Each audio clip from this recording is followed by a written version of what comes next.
İnşallah biz 3 cumadan beri жоқ болып атабыз. Өткен айда имамдар менен районда чогулуш болуп, bir ayda bir чогулуш кылабыз районда имамдар. Көчмө жыйнан ошол жерде имамдардан талап болгон биздин мечиттерди кыдырсаңыз деп. Анан негизи бул жаңы ушул жумадан баштап ротацияны баштаганбыз. Районда 30га жакын имам бирин ору менен алмашып, жума хутба алмашып өтүп турушат. Анын ичинен биз дагы 3 жума катар 3 мечитке барып кыдырып келдик иншалла. Şu bir ayda bir эле жолу өзүбүздү өтөбүз, калган 3 жуманын баарын ошо райондо мечиттердин баарына кыдырабыз деген амалдабыз иншалла. Бүгүнкү темабыз буга чейин мен ушу 3 жумадан бери баштагам. Куранда 69 сүрөдө 130 аятта келет. Хуваллази деген аят менен башталган, сөздөр менен башталган аяттар. Хуваллази деген ал Кудай Таалам, ал ушундай, ал кандай? Мен сыйынып жаткан менин Кудайым. Мен ага кандай сыйынышым керек? Ал ким? Кандай деп билишим керек? Кандай сыпаттарга ээ? Өзүмдүн Кудайымды таанышым керек. Куранда фа'алам аннаху ла илаха иллаллах дейт. Сен билгин дейт. Бир Кудайдан башка сыйынарга татыктуу зат жок. Ал ким десе, хуаллахуллази. Ал ушундай зат. الخالق البارئ المصور له الأسماء الحسنى فاطر السماوات والأرض عالم الغيب والشهادة. Ушундай сымал аяттарды алып жатабыз иншалла. Буга чейин Бакара сүрөсүнүн 29 аятын алгам. Анам сүрөнүн 2 аятын алганбыз. Бүгүн Анам сүрөнүн 3 аяты менен 18 аяты жетишип калсак 60 аятын дагы алмакчыбыз иншалла. Biz kimge sığınıp жатабыз? Кудай Тааламды таанышыбыз керек. Аны жалгыз деп билишибиз керек. Болбосо сиздин ибадатыңыз, сиздин кылып жаткан кулчулугуңуз салмагы жок болот. Белки өтпөй калат. Кудайым деп кой башка бирөөдөн сурап жатсаңыз, Кудайымга бөлөк бирөөнү теңеп жатсаңыз, же сурап жаткан Кудайыңды таанып билбесең, Кудай Тааламга лайык болбогон сыпаттардагы таандык кылып алсаң, байкабастан имандан чыгып кетет. Имандан ажырап кала турган бул негизги маселелердин бири. Дин десек, динде шарият бар, муамалат, мамиле бар. Анан кийин дин десе, диндин дагы мамиледе бирин-бирибиз менен болгон мамиледен тышкары Кудай Таалам менен болгон мамиле болуш керек. Ошол динибиздеги эң негизги маселе бул иман маселеси. Бул аяттар башкача айтканда Кудай Тааламга биздин түзмө-түз иманыбызга тиешелүү аяттарды алмакчыбыз. Кудайыңды тааныша турган, өзүнүн сөзү аркылуу Кудайыңды таанып биле турган аяттар болмокчу иншалла. Анам сүрөсүнүн башында 1-2 аятын тааныштыра кете турган болсок, Алхамдулиллахиллази халакас самавати вал ард. Мактоо, даңктоо, шүкүрлөрдүн бардыгы Кудай Тааламга ылайык, таандык. Ал аллази халакас самавати вал ард. Асман жерди жараткан. Ва жа'ала зулумати ван нур. Кара түндөрдү жана нурду жараткан. Сумма аллазина кафару би раббихим я'дилун. Бирок ошону менен бирге капырлар Кудай Тааламга бөлөк кудайчаларды кудайлап сыйынып калышкан. Хуаллази халакакум мин тинин. Ал Кудай Таалам ушундай зат эле, силерди топурактан жараткан. Түйүңөр азыркы биз тебелеп жүргөн топурак биздин асыл, негиз. Текеберленме. Ошол топуракка биз эмне кылабыз? Күнүгө 5 маал 29 намазды сүннөт муаккадасы менен окуп туруп, эң улук, эң бийик болгон чекең менен ошол топуракты келип кайра-кайра сүзгүлөп сажда кылып турабыз. Эскертип турат. Эй, текеберленбе. Эй, бой көтөрбө. Эй, акшыңдаба. Эй, кутурба. Эй, жерге түш, сен жерденсиң, жерге барасың, жерден чыгасың. Текеберлик мага таандык дейт Кудай Таалам. Мага жарашат текеберлик. Мен ааламды жараткан, ааламдын эгеси, ээсимин дейт. Ал Кудай Таалам аллази халакакум мин тинин, силерди топурактан жараткан, сумма када ажала. Анан ажалды чечип койгон силерге дейт. Ва ажалун мусамма, экинчи дагы бир ажалды чечип койгон. Биринчи ажал ушу дүйнөдөн 60 жыл, 70 жыл, 40 жыл, 50 жыл, 80 жыл жашап тұрып, о дүйнө салабыз. Сумма қодо ажала мусамма деген қайра қиямат күнге чейин қабырда жатқан учур дагы өзүнчө ажал бар. Қабырдың да ажалы бар, бүтөт. Анан қиямат күнү келип, анан сот болот деп атат. Сумма антум тамтарун, анан ушунун баарын угуп, көрүп, билип туруп, кантип шектенесиңер дейт. Қиямат болоруна эмнеге силер кайсы кантип күмөн санайсыңар? Кайра тирилериңерге эмнеге күмөн санайсыңар? Капырлар шектенет, капырлар күмөн санайт, бирок силер мусулмандар күмөн санабагыла. Шектенбегиле деген аяттар болду. Анан ошонун уландысына эми Сабиқатайн аланаху вал мустахиқу лил ибадати вал хамд. Бүткүл мактоо, даңктоо, улуктоо, ибадат, сыйынуу, улуктоо, курбанчылык чалуу бардыгы бир Кудайыма таандык. Вала анна яумал киямати хак, киямат күнү да акыйкат. Жаатил аяту салисанан 3-нчы аят келип атат. Не деп? Литасифаху субханаху би аннаху хува сахибус султан. Бийликтин ээси Кудайым. Абсолютная власть дейт орусча. 100% бийлик 100% болсо, ошол бийликтин 100%-ин барды Кудайыма таандык. Калгандарга өзүнүн мамлекетине, өзүнүн ишканасына, өзүнүн үй бүлөсүнө гана таандык. Бирок толугу менен бардыгынын үстүнөн бийлик бир гана Кудайыма таандык. Ва хуаллаху, бүгүнкү аят осем дедит, ал Кудай Таалам ушундай зат. Фис самавати ва фил арди, аспанда да жерде дагы, я'ламу сирракум ва жахракум, силердин сырыңарды дагы билет, жар салган ишиңерди, сүйлөгөн сөзүңөрдү дагы билет. Ва я'ламу ма таксибун, силердин кылып жаткан кесиптериңерди, амалдарыңарды дагы билүүчү зат. Башкача айтканда ушул аят. Үчүнчүсү, аннаху субханаху хуал ма'буду бихаккин фис самавати вал ард. Ал асманда дагы, жерде дагы деген сөз. Жердеги биз дагы ага сыйынабыз, асмандагы периштелер дагы Кудайыма сыйынат. Анын бийлиги асманда дагы, жерде дагы. Анын бийлиги бүт тарапка тараган. Сен кабыл аласыңбы, сен кабыл албайсыңбы, моюн сунасыңбы, моюн сунбайм десең дагы сунасың.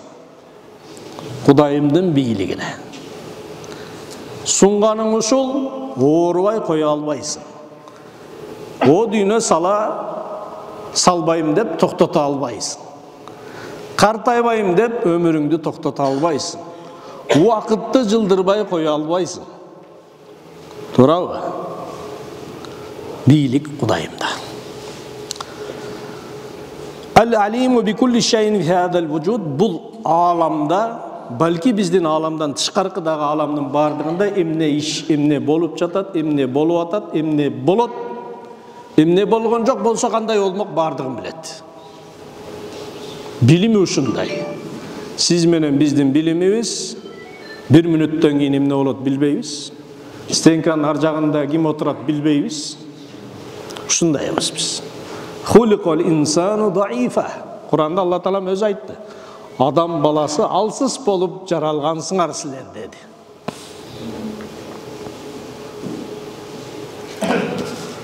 Ал-хабиру би кулли ма яксибуху инсан мин хайрин ау шар. Сен жакшы иш кылып жатасың, жаман иш кылып жатасың, майда чүйдө, кылдат, ниетиң болсун, ишиң болсун, сөзүң болсун, бардыгын билип турат. Эч нерсе ага жашыруун эмес. Фаюжазихи ала ма ястахикуху, анан кыямат күнү эмнеге акылуу болдуң, кылган ишиңе жараша анан жазаңды аласың. Жакшы болсо жакшы, жаман болсо жаман. Вад-дамир хуа. Курандагы хуа деген ал деген сөз дамир деп коет. Садарат бихил аяту яуду илаллахи, Кудайыма айтат. Аллазина атазатаху фил аятайни, эки аятта өзүн сыпаттады. Мурунку эки аятта эмне деди? Сабиқатайни би аннаху хуа сахибул хамдил мутлак, толук мактоо, даңктоо, улуктоонун барды ага таандык деп сүрөттөдү. Ва халикис самавати вал ард, асман менен жерлердин жаратуучусу деп сүрөттөдү. Ва жаилиз зулумати ван нур, адашуунун жолу көп, бирок акыйкаттын жолу бирөө деп nurdu birdik türde aytты, zulümatты köpçülük türde aytıp koydu. Adaşuunun jolu köp. Biroq hakikattın jolu bir öyle tuğanlar. İslam dinimiz, Kur'an-ı Kerim, Peygamberimizin sünneti boldu.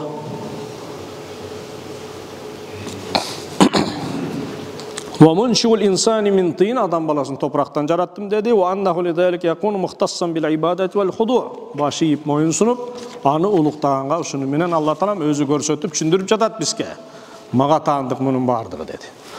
Ve huve ta'ala ya'lamu sirrakum ve cahrakum, jaşırın bolsun, açık bolsun. Ve ya'lamu ma teksibun, kılgan kesibiңерdi. Bugünkö çeyin, geçe emne kıldıңar, bugün emne kılasıңar, erteң emne kılasıңar, barın bilet. Belki barın takdir kılıp çeçip koygan. Aldın ala bilgen. Senin tööңөн başlap tamanıňa çeyin bilet seni. Fahzaru ma'asihi, oşondoy bolgondoyun Kudayıma moyun sunbaştan saktan kıla. Kork kıla deydi. Wargabu fil amali allati tuqarribukum minhu, Kudayıma jakandata turgan işlerge köngül burgula. Oşoga amal kılgıla. Wahzaru min kulli amalin yu'baidukum minhu ve min rahmatihi, Kudayımdan alıstatıp, Kudayımdın rahmatından, ırayımından alıstatıp koya turgan işlerden alыс bolgula dep atat. 18. ayatını ötsök, ağa çeyin aldın ayatların bir sira tanıştırıp ketelik. İnşallah An'am surösünün 18. ayatında Kuday Taala ne deydi? Kul deydi, Muhammed ayt, arkadan erçigen musulmandarga, siz menen bizge. Ne deydi? Liman ma fis semavati vel ard, bul asman, jer, kimdiki? Sura çalardan deydi. Kul lillahi, anan sen aytqın alarga, Kudayımdıkı. Senin 10 sotluk jerin seniki emes. Sen egip atkan jürögüň, jügörüň, bedeň, buğdayın, gektarların seniki emes. Kalasa jok kılıp iştayt Kuday Taala. Kalasa güýgüzüp iştayt, kalasa alıp koyat, kalasa berip koyat. Kataba ala nafsihi rahma, özüne özü mildet kıldı, ırayım kılam men. Kim tuğra jolda jürse, ata-enesine jakşı mamile kılsa, sadaka berse, men alga ırayım kılam dep özüne özü mildet dedi, biz anı mildettey albayбыз. Men senden suradım, sen maga berişim gerek debeňizler. Köp adamlar men dua kıldım, maga жооп beriş керек эле, жооп бербей atat dep turan, жүздөрүн burup ketip atjat. Adaşat. Hiç kaçan kul eesine üstömdük kıla albayt, akısı jok. Turkan turpatıň menen, turuşuň menen Kuday Taalamdын mülküsüň sen. La yecma'annakum ila yawmil kıyamati la rayba fik. Sözsüz silerdi men kıyamat günü çoğultam, şek jok aga deydi. Cuma sayın çoğulabızga kıyamat günü büt adamzat, senin 7 ataň emes, 700 ataňdan 700 tukumga çeyin bardığın çoğultat Kuday Taala. Kıyamatga aldınap kelip turguza turgan gün bar. Kümen sanabagla deydi. Ellezina khasiru anfusahum fahum la yu'minun. İman keltirbegenler, mına uşular östörüne östörü ziyan keltirgenler. Ve lehu ma sakana fil leyli ven nahari ve huves semiul alim. Al uguçu bilüçü zat günü tünü emne olbosun bardyg anyky. Kul agayrallahi attagizu valiyan fatiris semawati vel ard. Asman menen jerdin jaratıcısı Kudayım bolup atsam, men Kudayımdan başka biröөнü özüme korgoçu, sıyınuçu kılıp alamby? Arbakty men emne özüme Kuday kılıp alıp arbakty razı kılışım gerekpi? Je maga bütkül nimattın barın berip jatkan Kudayımdy razı kılışım gerekpi? Prioriteti kayakta tuğandar. Birinci orun, ikinci orun, üçüncü orun dep koyabız. Turabı. Birinci klas, ikinci klas, üçüncü klas deybiz. Birinci orundagı bizdin mildetimiz Kudayımdy razı kılış gerek ele. Anan tirүү кезинде ata-eneňdi razı kılış gerek ele. Anan ötüp ketse, anan ötkönden anan arbagına Kur'an okup, sadaka kılıp, dua kılıp turat ele. Birok şaytan uşunda iştep koydu. Kudayımdy ekinci, üçüncü orunga jıldırıp, tirүүsündögünü özüňdün kursagyňda aldıga jıldırıp, anan ötüp ketkenden anan Kur'an okup turup, eptep özüňdü soorotup aldap koyarsın. Turabı? O faktu bolup jatkan iş eldi aralap jüröbüz. Dagı ele uşul заманда, ушул учурда, ушул иш менен жашап жүрөбүз. Болбосо эмне дейт? Асман менен жер меники дейт. Вала ютам. Силерге тамакты берүүчү Кудайым, бирок өзү тамак жебейт. Ал муктаж эмес, биз муктажбыз.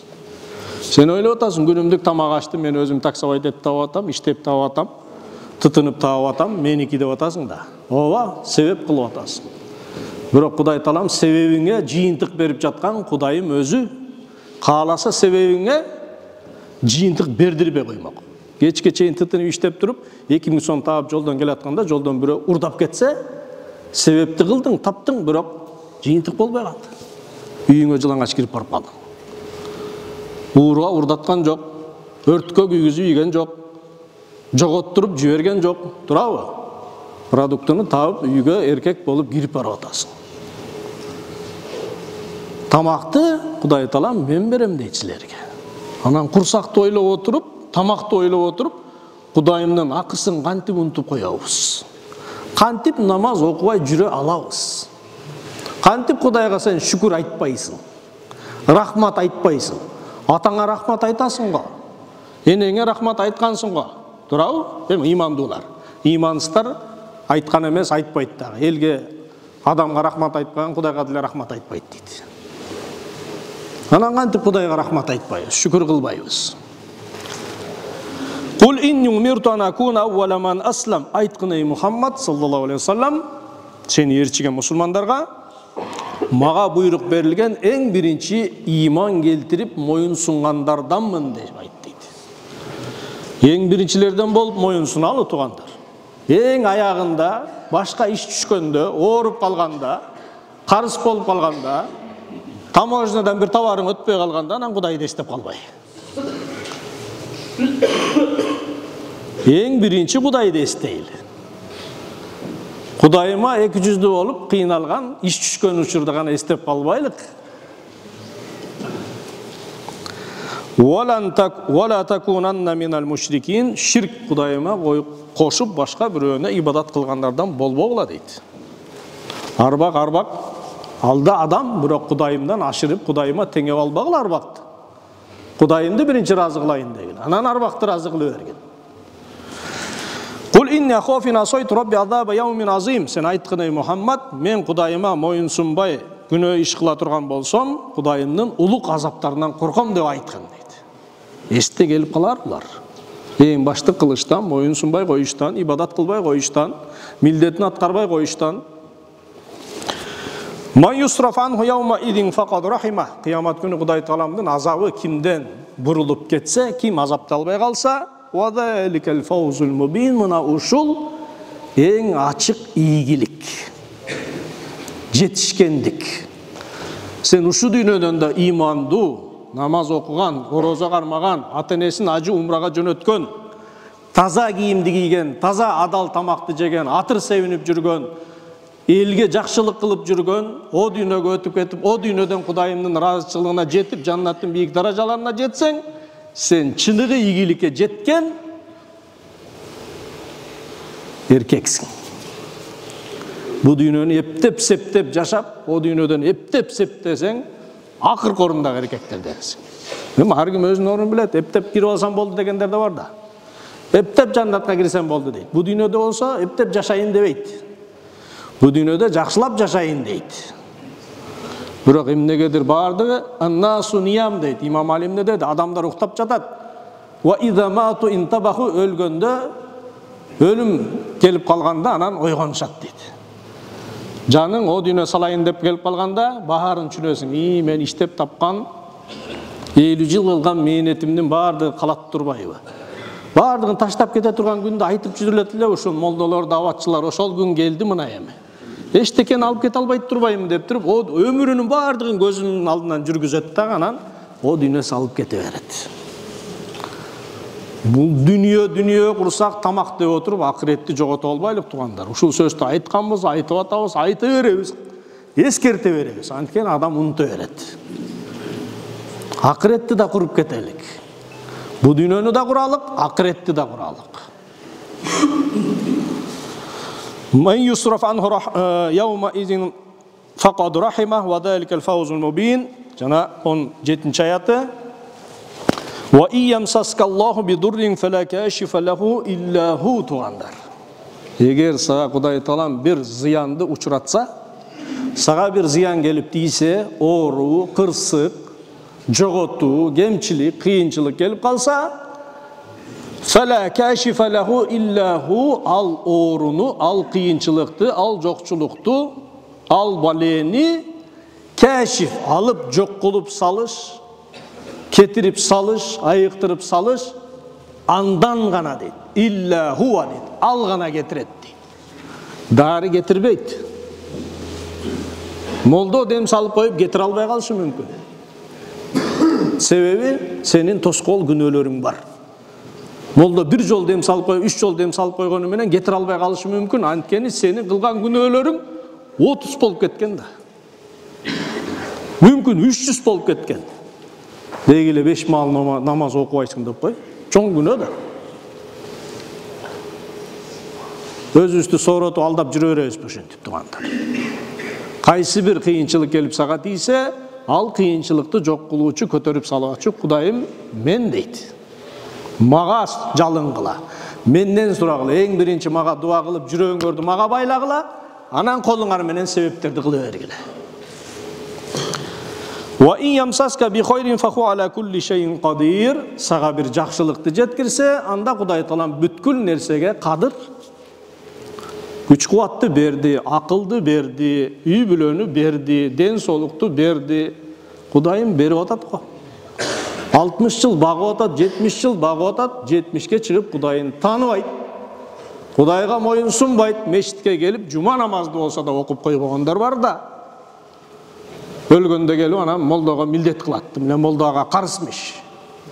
Kıyamet günü Kuday Taalanın alında molda anın advokatıymış. Moldaga dağı akçaсын dağı berбейт жыргатып. Бери болуп кайрана милдет кылгандар бар да. 1000 сом алып атпайсың дейт, бирөөчү айтат да. Ой силер 1000 сом пакет алып атпайсыңар дейт. Бул бетбактыкта дейт. Эркек болуп туруп шариатта эркек бала атасы өтсө, энеси өтсө шариатта эң биринчи жаназага өтө турган акысы кимдин чоң? Баласы өзү өтүш керек. Вали өтүш керек. Баласы атасына жаназасын окуй албаган эркек ошол бетбактык дедим анан. 1000 сом менен бир пакетиң сеники, китайский калпак менен китайский рубашкаң. Ошону бетбактык деп эле кой, берген чайнигин бирөө милдет кылбадыбы? Акимиятта отурсакчы. Молдолор эмнеге чайник алат дейт? Сен чайник бербей эле кой. Аким 10 000 берсеңер да жарашат дейт. Аллах ыраазы болсун. Мамлекеттин ишмери айтат. Senin ömür boyu namaz okuyan ata-enеңе жаназадан кечирим сураган молдого sen бетинен өбүшүң керек болчу. Өзүң окуй албайсың ошону. Сүйлөсөң сөзүңөн, оозуңан шилекей чачырайт.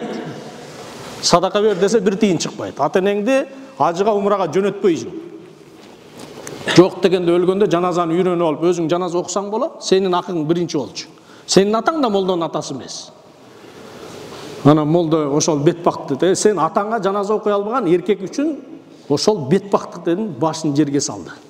Дагы иманы бар экен, башын жерге салды. Чүндү. Иман жок болсо дагы ажылдай бермек да. Ушундайлар бар тугандар. Ушундай учурда жашап атабыз. Тегеребизде толтура. Жакшылыкты берсе да Кудайым, жамандык берсе да аны жок кылып коюш, айыктырып коюшум дагы Кудайым менин колумда дейт. Мага кайргыла дейт. Wa huwal qahiru fawqa ibadihi 18-ci ayet bugünküz. Al-qahir жеңүүчү. Толук бийлик ээси Кудайым. Sen moyun sunbayım desең да Кудай Таалам seni тизелеп туруп алып келип коет. Эң биринчи Куранды карайлы. Эң биринчи Кудайым эмне дейт? Эмне үчүн? Эмнеге ушул суроолорду эмне кылалы?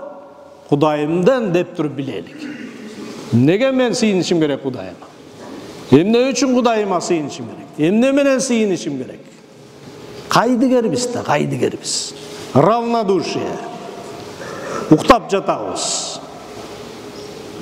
Дагы жакшы Кудайым жакшы өзүнө жакшылык каалаган кулдарына ошентип балени салып, бале менен өзүнө кайрылтып коюп атат.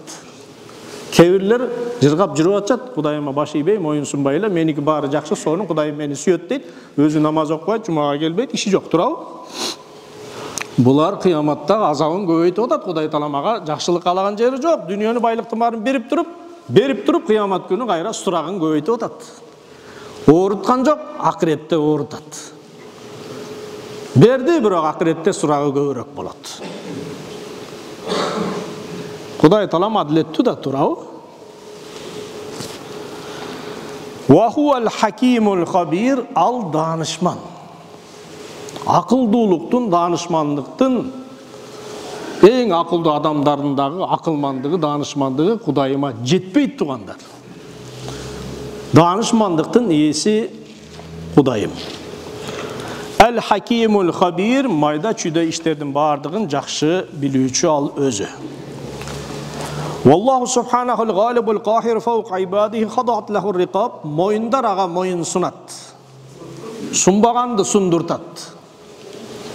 Чекеңди жерге жыгытат. Жакшылык каалаганына өз каалоосу менен алып келип жыгытат. Дагы эле болсо жакшылык каалаганы болсо бале аркылуу алып келип туруп дагы жыгытат. Анан жакшылык каалабагандарына жыгылбайт десе ойлобогула, намаз окубаса эле жок. Башка жагынан да моюнун шылкыйтып коет. Керсейип моюн көтөрүп жүргөн текеберлерди эмне кылат? Кудай Таала ушундай сындырат. Шылкыйып калат. Жер карап калат. Вазаллат лахул жабабира, жабабир тирандар деп коет го. Мен кыйыммын деп, толук бийликтин ээсимин дегендер дагы алар да моюн сунушат. Ва хувал хакимул аллази ядау ал-ашя мавадиха, ал данышман ар бир нерсени өзүнүн ордуна койгон. Бирөөнүн ордуна койгон эмес тугандар. Сен кайсыл жерде, кайсыл учурда, кайсы үй бүлө менен, кайсы тукумдасың, кайсы иштесиң, сенин ордуң ошол жер. Сен ошол жерден Кудайымдын ыраазычылыгын табышың керек. Эмне үчүн мындай, эмне үчүн тигиндей эмес дегенге кулдун өзүнүн эгесине акысы жок. Сен Кудай Таалама карыз берип койбо, анан Кудай Таалам сага карыз болуп калган жери жок. Кайсыл жерде, кайсыл абалда, кайсыл учурда ким болуп турасың, сен ошол жерден Кудайымдын ыраазычылыгына жетишиң керек. Сенин ордуң ошол жерде деп билген. Ал данышман, ал жакшы билет. Башка жакка барганда көтөрө албайт болсун. Вифqa hikmatin al-khabirul ladzi la yakhfa alayhi shay, эч нерсе ага жашыруун эмес. Бардыгын билип туруучу бир өзү. Wa man ittasagha bi hadhihi sifat, эми Кудайым ушул сыпаттардын ээси болгондон кийин яжибу алла юшрака бих, анда Кудайыма гана сыйынышыбыз керек. Башка эч кимге эмес. Бир Кудайыма гана сыйынышыбыз керек. Дуа кылып сураштагы Кудайымдан, сажда кылыштагы, рүкүү кылыштагы, сооп табыштагы, соопту талап кылыштагы, курбанчылык чалыштагы, улукташтагы, даңкташ мактооштагы, бардыгы эмне мактоонун бардыгы бир Кудайымдан болуш керек дейт. وفي هذه الآيات إثبات وهو القاهر فوق عباده فلا يتصرف منه متصرف ولا يتحرك متحرك. Бул аламда бирөөнүн кылып жаткан иши, бирөөнүн токтоп турган турушу, бирөөнүн уктап жаткан уйкусу, бирөөнүн иштеп жаткан ишинин бардыгы Кудайымдын уруксаты менен болуп атат.